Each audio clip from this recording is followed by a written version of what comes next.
Who is asking for TTIP? Did you hear civil society asking for it? I didn't. Did you hear the trade unions asking for TTIP?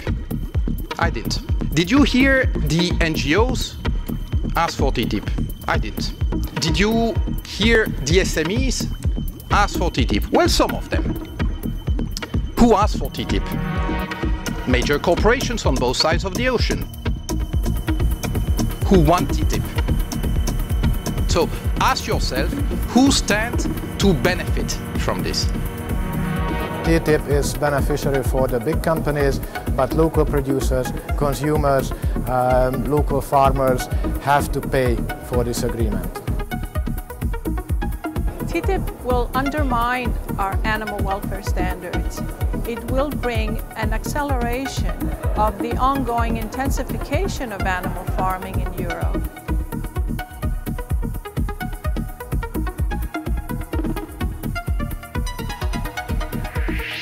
That promise jobs and growth, and I think we have to ask what kind of jobs, what sort of growth. Our system is worse than you think.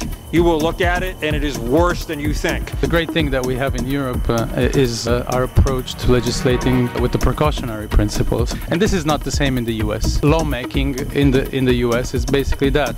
Screening, looking if there's an effect, and then asking for more evidence and more evidence. And in the meantime, our food chain is always more contaminated. A lot of citizens don't want to have GMOs on their plate. The European system, as much as not necessarily implemented the best way, still allows us to have that protection. Biotech companies made it very clear that TTIP for them is really taking out the barriers on GM. And what we really need to look at very seriously is the consequences of this.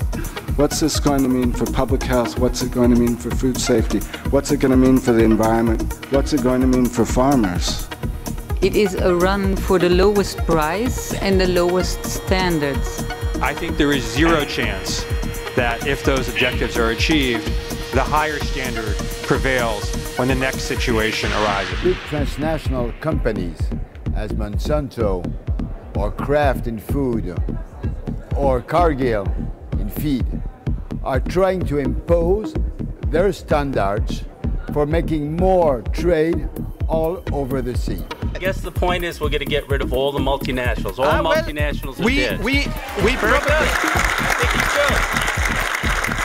I think we as Greens in the European Parliament take the floor to raise our concerns, to raise your concerns. But we need your help. We cannot act without the massive support of citizens.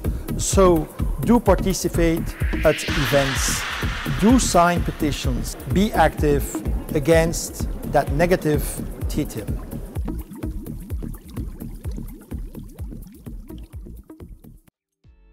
Geronimo Capaldo, the stage is yours.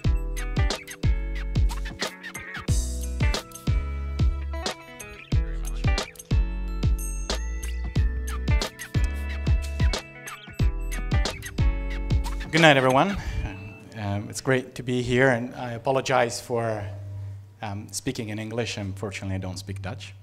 And I'm particularly happy to be talking to everyone and see so much engagement. It's great to see Koen again, with whom I really love to disagree, and I keep doing it. Let me first say something very clearly. Some of you know that I work at the International Labour Organization, and I do as an economist. However, what I'm going to talk about tonight does not reflect the position of the ILO, because it's based on work I did as a researcher at Tufts University in Massachusetts. And I'm here on my personal time, and therefore I speak for myself based on my research. So, as a European citizen, about a year ago, I started looking into this issue of the TTIP, reading the various studies that have been produced and that somehow maintain that there would be good impacts coming from TTIP on the Europeans' incomes and economic lives. And these studies go into an enormous amount of details, as you've seen, and I haven't done that, but I was struck by some similarities that there are between those studies when it comes to the economic effects, just the economic effects. So I haven't really looked as deeply into issues such as regulatory cooperation or matters like that, but I've looked into the macroeconomic effects. So broadly, I've looked into what these studies say about the impact of TTIP on our incomes, on our employment, and on our trade and other variables of the so-called macroeconomy. And as I mentioned a moment ago, I was struck by the fact that somehow the main studies that have been produced, and some of them have been endorsed by the European Commission, they all make basically the same points. So initially I thought that's great. They're confirming each other's results, so that there must be some truth in it. But the issue then that I grew increasingly uncomfortable about is that somehow I realized that these studies are based on the same economic model. And being a researcher that works a little bit on modeling, I'm very well aware of the fact that when you use an economic model, you cannot necessarily expect all answers from the same model, because models are very much conditioned by their own assumptions, because they simplify reality, sometimes in a good way, sometimes in a way that is not justifiable. Now, let's take a very quick look at these results of the main studies that I talked about. The study that is mostly mentioned by the European Commission is the CEPR study, but also the CP studies and the ECORIS studies. And these studies all project large increases in bilateral exports, and we've heard how that is important, and it's true because trade is very much summarized by these bilateral exports. But the way bilateral exports really impact our economy is by their net result. So what matters isn't so much how much exports increase, but also how much imports increase, because whenever we have an increase in trade, both things happen. And so in all cases, we see that there is a very large difference between these large increases in bilateral exports and these comparatively small increases in net exports, which are the ones that contribute to our income. The reason why this happens is because, according to all these studies, transatlantic trade would increase as a consequence of the entry into force of TTIP, but it would increase largely at the expense of intra-European trade. In other words, we're going to trade in Europe much more with the United States, but we're going to trade, according to these studies, much less with each other. And this is, in a way, you know, I really like to point out that this is a little bit of a paradoxical effect when seen in the context of the European Union, who we are told, which we're told is mainly aiming at increasing integration among countries. So I like to call this a disintegration effect. It goes quite the other way, the opposite way to the one that we expect. And consequently, because of these small increases in net exports, these studies point out that there are very small increases in GDP, that is a measure of aggregate income. Now, how do we interpret these numbers? 0.5%, it's very important. This is not 0.5% per year. This is 0.5% or less after 15 years or something like that, and that's it. So we are talking about very small increases, one-off. Now, as I said, I was struck by the fact that these studies tend to use the same model, and you know, this is a very standard model. It's a model that's commonly used for these types of calculations. However, it's also an economic model that's shown its limits already, has been showing its limits already for several decades, and the problems have been pointed out at the technical level by academics, but also in the policy debate and in many practical experiences of liberalizations. This model is called CGE. It stands for Computable General Equilibrium Model. And I find that in this case, this model is particularly inappropriate because of several assumptions that it relies on, which I find not necessarily absurd, not necessarily unreasonable in an absolute sense, but I find them unreasonable in the European context, especially. So the first assumption is the assumption of flexible prices. My colleague earlier pointed out that I go with the assumption of fixed prices. Well, the issue here, I think, is why we choose the assumption of fixed versus flexible prices. the question here, the main issue that I'm uncomfortable with here is that according to this standard model, the economy adjusts very, very quickly thanks to an extreme flexibility of prices. It means that whatever happens, whenever there is a little bit of disequilibrium in the market, whenever there is a little bit of unemployment, for example, prices will change immediately to absorb this wasted resources. So let's say there is a little bit of unemployment. It means assuming that immediately salaries will drop so that workers will become more profitable to hire and firms will hire them immediately. Not only that, we also assume in this model that whenever there are no barriers of any kind between resources that are used in one sector and resources that are used in other sectors. Going with the unemployment example, say that some workers lose their jobs in some manufacturing industry, and not only wages will drop immediately so that they can become re-employable, but also those workers will be immediately rehirable in sectors that are expanding. In every moment, some sectors are contracting and some sectors are expanding. But we know it's very difficult for workers that have spent 20 years building their skills in manufacturing, for example, to be employable in the software industry or in the banking sector, which might be also expanding. So I think that these two assumptions, flexibility of prices and wages, and the absence of barriers between sectors, are particularly not realistic and certainly do not apply to the context of the European economy, where we see unemployment lasting for longer periods of time now, where many countries are battling high unemployment rates and prices aren't helping. Flexibility of prices isn't coming to the rescue, and in a way it's a good thing, because otherwise we would see this plummeting of prices and we would witness the continuous impoverishment of the labor force, which is already taken place, but we would see it even more. Another important feature that I see in these models is not an assumption, it's a result. It's the loss of public revenue in the medium term. So according to all these studies, there is a loss to public revenues following the introduction of TTIP, at least in the short and medium term. And I agree with that. Finally, all the studies tend to rule out the important presence of financial flows or of the financial sector in general. And I believe this is particularly unrealistic, because we are clearly presented every day with reasons to accept the reality that financial sectors and financial flows are very important in today's economic life. So the question is, when we have all these assumptions clear in our minds, does it still make sense to think that this agreement would bring economic growth and positive economic benefits? Well, the way to answer that would be to remove these assumptions and see what happens, to see if these assumptions are really driving the results. So I tried to do that using a model that does not suffer from these that I see as limitations. And this model is a model used by the United Nations. It's called Global Policy Model. It's been used by the United Nations now for 7 or 8 years with excellent results. It is now managed by the United Nations Conference on Trade and Development, which is the United Nations body that specializes in the analysis of trade and international investment.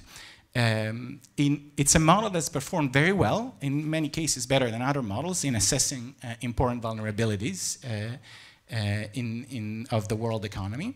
And it has opposing features to those that I explained. It doesn't have this full employment assumption. This is very important. This idea of flexible prices that I mentioned a moment ago is also called full employment assumption, because the standard model assumes that employment is never an issue, because it rules out the possibility that there is unemployment, thanks to this idea that the flexibility of wages takes care of it immediately. Well, because I don't find it realistic, I use this model that does not have the full employment assumption. At the same time, in this model, the structural features of the economy depend on both the short-term features of the economy, basically what position the business cycle is in, and also the long-term trends. This is very important, and it's something that is typically underestimated. Now, I need to move on quickly because I don't have a lot of time. My simulation strategy was to not question the projections that the official assessments made of the expansion of trade. But I took those projections as granted, and I thought, okay, if trade is supposed to expand in that way that we seen a moment ago, what's that going to mean for the economy as a whole, for incomes and employment? And I assumed that the economy adjusts in 3 different ways. So I dropped the idea that it adjusts with flexible prices, but I assume that it adjusts by basically reacting to the new increased competition with reductions of the cost of labor. So whenever the United States and the European Union are pushed to compete more against each other, what happens is that in order to compete and defend their market shares, they will tend to push down their labor costs to become more competitive. And the other mechanism that I assume is that because of the fall in demand, in the level of business that follows this loss of labor income, I assume that somehow the economy will respond by increasing lending, which is something that we've seen happen both in the United States and the European Union in the years that led up to the crisis. It's a potentially dangerous mechanism. So let's see the results that I got out of this small exercise. Now, there are broadly positive effects on the US economy, and then there are negative effects pretty much on all accounts in most European countries. The Netherlands is here.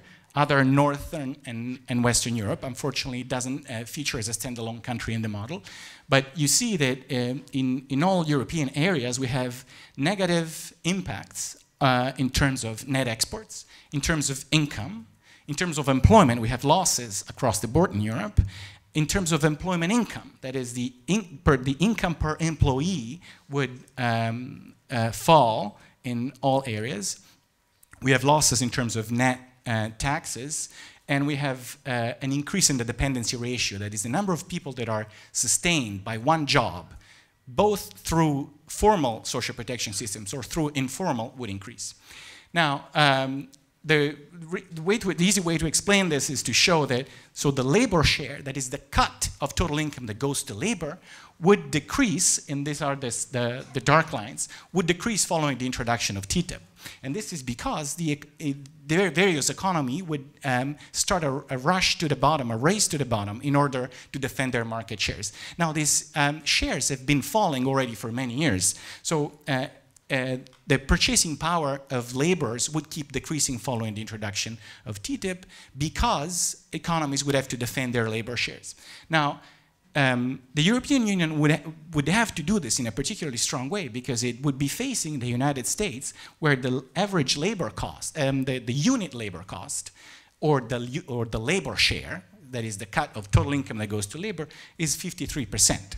Now, in every European country, we're much higher. That means Europe produces by using more labor per unit of output. So it is less competitive than the United States. So TTIP would pin the European Union economies against an economy that is more competitive than them. And of course, what we can expect, it seems reasonable to me to expect, that this would start some form of race or big effort to make our economies more competitive. But this means taking labor, taking income out of labor even more than it has already happened, with some serious consequences.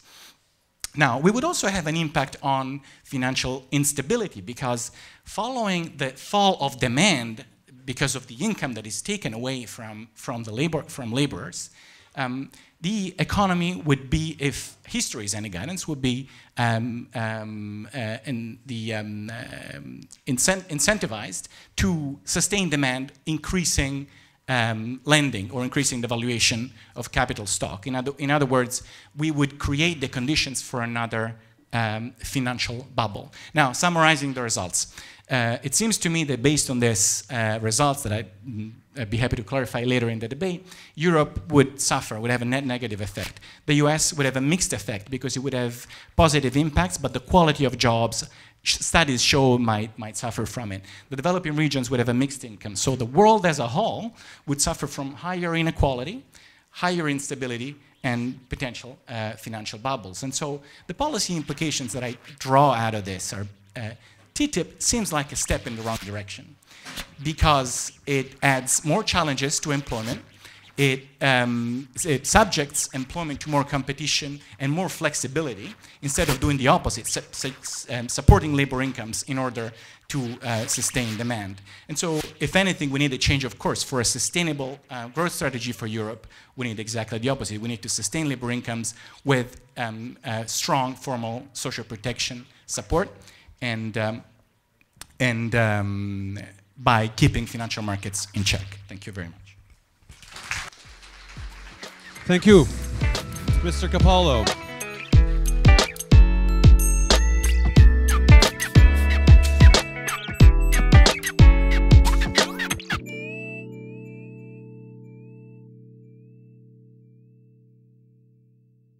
Was ist TTIP? TTIP steht für Transatlantic Trade and Investment Partnership, das geplante Freihandelsabkommen zwischen der EU und den USA. Freier Handel? Ist doch großartig. Frei! Ohne Hemmnisse, ohne Einschränkungen, gleichberechtigt die Chancen nutzen. Amerikanische Waren können in Europa günstiger, weil ohne Zoll verkauft werden. Umgekehrt werden auch europäische Waren in den USA billiger. Am Ende gibt es mehr Handel und damit mehr Reichtum für alle. 545 € wird jeder Haushalt davon haben. Das wirst du noch 100 Mal in den nächsten Monaten in den Medien hören. Von dir wird erwartet, dass du freudig nickend nichts tust. Vor allem solltest du jetzt nicht beginnen nachzurechnen. Wer rechnet schon freiwillig? Wenn du es aber doch tust, wirst du sehen, dass die angewandte Methode eine Mischung aus Mathematik, Schätzungen und viel Wunschdenken ist. Mit ein paar weniger optimistischen Annahmen kann der Gewinn dabei auch schnell zum Verlust werden. Aber vielleicht ist der TTIP eine gute Sache, ganz unabhängig davon, ob irgendwelche Haushalte irgendwann Geld bekommen und wie viel. Schließlich geht es um Freiheit, um Sicherheit. Investitionssicherheit für Konzerne nämlich. Stellen wir uns einen lieben europäischen Konzern vor, der ein Stahlwerk in die amerikanische Prärie stellen möchte. Dort ist er doch der Willkür der dortigen Gerichte schutzlos ausgeliefert. Da ist es doch toll, wenn man die unberechenbare, gemeine Justiz durch Schiedsgerichte ersetzt, wo ehrliche Anwälte zusammensitzen und Schiedsrichter verbindliche Entscheidungen treffen können, ganz ohne Berufungsmöglichkeit und nervender Öffentlichkeit, hinter verschlossenen Türen. Klingt doch gut, oder? Nun, das Schiedsgerichtsbusiness ist ein kräftig wachsender Sektor und es gibt bereits hunderte Klagen von Konzernen gegen Staaten. Wie viele es genau sind, ist jedoch schwer zu sagen. Wir hatten uns doch auf Stillschweigen geeinigt. Ein paar Klagen sind aber öffentlich bekannt. Wegen dem Atomausstieg wird Deutschland vom Energiekonzern Vattenfall auf Schadenersatz geklagt. Der Marlboro-Hersteller Philip Morris klagt Australien und Uruguay auf Schadenersatz wegen der gesetzlich notwendigen Warnhinweise auf Zigarettenverpackungen. Und der Öl- und Gaskonzern Lone Pine klagt den kanadischen Staat wegen des Verbots von Fracking in Quebec. Entscheidet das Schiedsgericht im Sinne eines Konzerns, werden Milliarden an Steuergeldern an private Firmen verschoben. Die Entscheidungsgrundlagen bleiben dabei häufig geheim. Womöglich erfährt die Öffentlichkeit nicht einmal von dem Verfahren. Nur das Geld wird plötzlich bei Bildung, Gesundheit und Infrastruktur fehlen. Mit TTIP kann das souveräne Recht von Demokratien, Gesetze zu ändern und Sozial- und Umweltstandards zu heben, eine extrem kostspielige Angelegenheit werden. Entscheidungen über Milliarden hinter verschlossenen Türen. Wer das als Einladung zur Korruption sieht, wird nicht enttäuscht werden. Aber ist das nicht ein ungeheurer Vorwurf? Die Schiedsrichter sind hoch angesehene Anwälte und Juristinnen, die, so wird uns versichert, natürlich nur im Sinne der Sache entscheiden. So wie die Schweizer Professorin Gabriele Kaufmann-Kohler, die als Schiedsrichterin Argentinien zu einer 100 Millionen $ Zahlung an den Konzern Vivendi verurteilte, aber sich durch den Umstand, dass sie während dem Verfahren zufällig einen Vorstandsjob bei der UBS, Anteilseignerin bei Vivendi, erhielt, sicher nicht beeinflussen ließ. Und was ist der Vorteil für eine normale Steuerzahlerin? Für den kleinen Betrieb, der immer wieder sein Geschäftsmodell an geänderte wirtschaftliche und gesetzliche Bedingungen anpassen muss? Richtig, gar keiner. Teure Schiedsgerichtsverfahren können sich nur große Konzerne leisten. In den Zeitungen wird auch zu lesen sein, deine Sorgen, TTIP würde zu einer Aufweichung von strengen Umwelt- und Sozialstandards führen, seien total unbegründet. Weder wird es erlaubt werden, wie in den USA, Hühner unter so schrecklichen Bedingungen zu halten, dass ihr Fleisch erst nach einem Bad im Chlor überhaupt genießbar ist, noch wird es gentechnisch veränderte Lebensmittel und routinemäßige Hormonbehandlungen für Rinder geben. Schöne Versprechen. Aber frag nach, an wen du dich wenden kannst, wenn sie gebrochen werden. Die Schiedsgerichte, die hinter verschlossenen Türen Milliardenbeträge an Schadenersatz zusprechen, sind dafür ganz sicher nicht gedacht.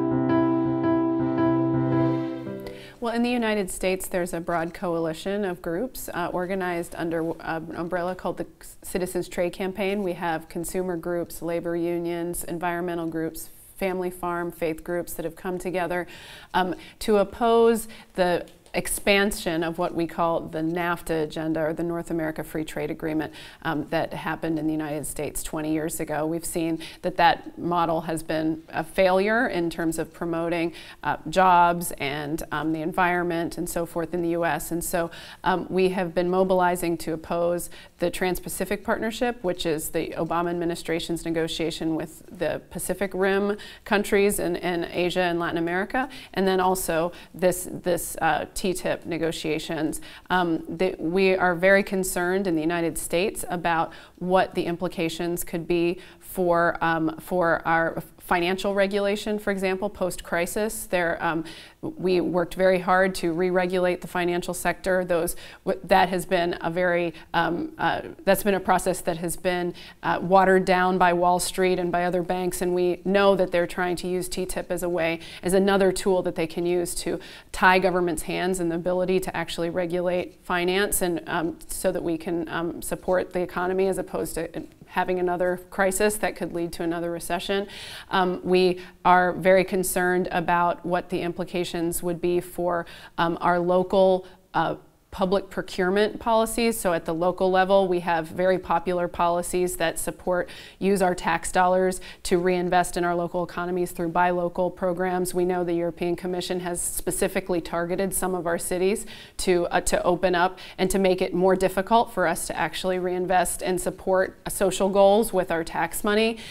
We've seen the record of NAFTA in terms of the investor-state dispute settlement, which elevates corporations to the level of nation states, allows them to sue our governments for millions or billions of dollars in taxpayer compensation for laws that protect our environment or public health and so forth. We've seen an explosion of those cases.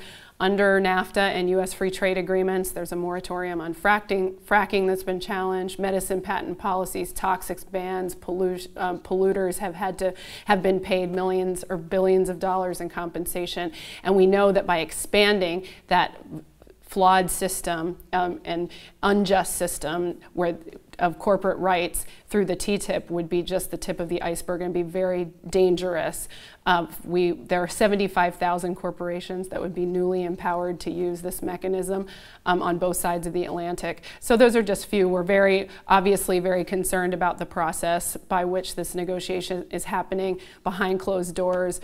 In the US, actually, there is a system of 600 corporate advisors who have access to the text and who can actually are engaging in it, while the public and even our elected representatives have been locked out. So we've been very vocal about that as well.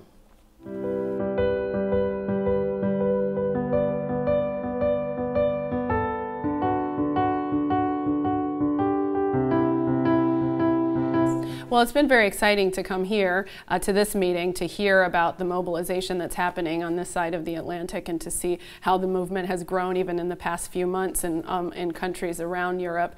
In the United States, as I mentioned, we have this coalition that has been mobilizing against this agenda. And in the U.S., what we are doing and what we will continue to do is to stop Congress, our legislative body, from giving its authority to President Obama and the U.S. Trade Representative to negotiate this pact. There is, under our Constitution, the legislative branch has the authority over trade policy, and they have delegated what they call fast track, which is an extreme delegation of their authority, which allows the executive to negotiate the agreement and bring it back for just an up or down vote without any amendments. And that is very unpopular now because of the record of these massive trade agreements and the devastation it's caused in the U.S.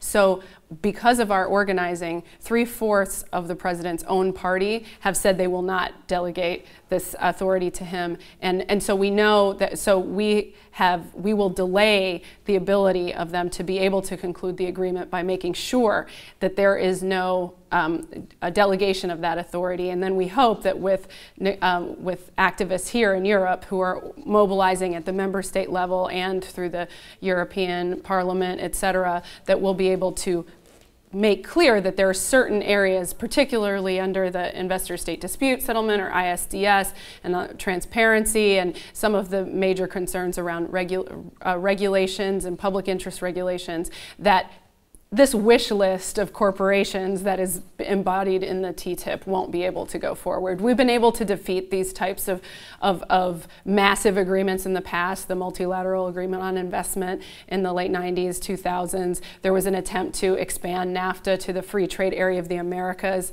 in the early 2000s. That was also defeated through citizen opposition, and we believe that we can do that together this time too.